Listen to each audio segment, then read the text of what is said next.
ہمیں اللہ سبحانہ و تعالیٰ کے پیارے نبی نے یہ ارشاد فرمایا کونوا عباد اللہ اخوانا، اے اللہ کی بندو بھائی بھائی بن جاؤ۔ اور بھائی بھائی کیسے؟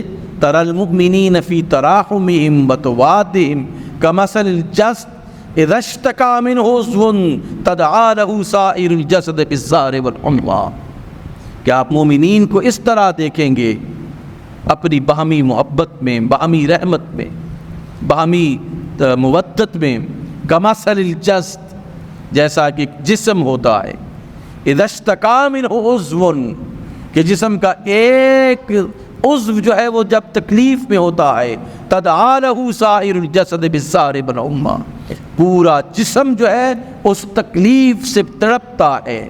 آنکھ کو درد ہوتا ہے، پورا جسم اس درد کو محسوس کرتا ہے۔ پاؤں میں درد ہو، پورا جسم اس پاؤں کو محسوس کرتا ہے۔ جہاں جہاں جسم میں درد ہوتا ہے وہ صرف ایک عضو نہیں بلکہ پورا جسم برداشت کرتا ہے۔ اللہ کے رسول نے فرمایا مسلمانوں کی مثال بھی اسی طرح کہ جب ایک مسلمان کو تکلیف ہو تو دوسرا مسلمان بھی اسی طرح تڑپے، دوسرا مسلمان بھی اسی طرح پریشانی محسوس کرے کہ میں نہیں، میرا بھائی نہیں، مجھے یہ گولی لگ رہی ہے، میرے بھائی کو نہیں، مجھے بھوکا چھوڑا جا رہا ہے، میرے بھائی کو نہیں، مجھے ادویات کے بغیر چھوڑا جا رہا ہے۔ یہ تکلیف تمام مسلمان برداشت کریں۔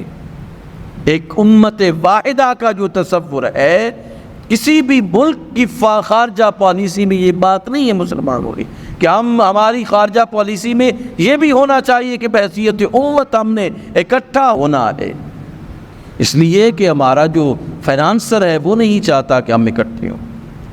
یہ اللہ کے احکام ہیں، قرآن مجید میں یہ موجود ہے، امت کا اکٹھا ہونا۔ وَاعْتَصِمُوا بِحَبْلِ اللَّهِ جَمِيعًا، اللہ کی رسی کو مضبوطی سے اکٹھے ہو کر تھامو، اللہ نے فرمایا جمیعاً، اکٹھے ہو کر تھامو، وَلَا تَفَرَّقُوا، اور تفرقوں میں مت پڑو۔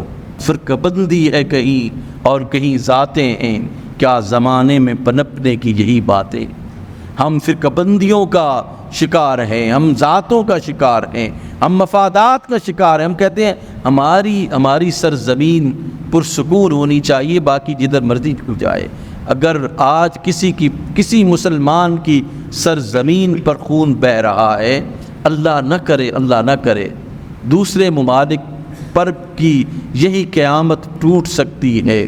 اس لیے اللہ اور اس کے رسول کا جو حکم ہے یہ مضبوط حکم ہے، یہ مضبوط حکم ہے، اور اس مضبوط حکم کے ساتھ ہمیں زندگی گزارنی چاہیے۔ دیکھیں جو کشتی نوح میں سوار ہوا وہ بچ گیا، اور جو کشتی نوح میں سوار نہیں ہوا، بیٹا تھا وہ بھی نہیں بچ سکا۔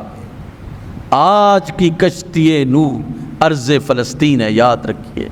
جو ان کے ساتھ لگا رہا، جو ان کا معاون رہا، جو ان کے ساتھ محبت اور ان کے ساتھ ہمدردی کیا، جس کا گروپ جو ہے وہ ان کے ساتھ کھڑا ہے، وہ کامیاب و کامران ہوگا، وہ کشتی نوح کی طرح بچ جائے گا۔ اور جو ان کے دشمنوں کے ساتھ کھڑا ہوا، کشتی تو پھر کمزور ہے لیکن وقت کے ساتھ ساتھ یہ کشتی بڑی مضبوط ہوگی، اور پھر جو دشمن ہے وہ نیست و نابود ہوگا اور تباہ و برباد ہوگا، اور پھر جو اس دشمن کو ٹو کر رہے ہیں وہ بھی اسی طرح جو ہے وہ جائیں گے۔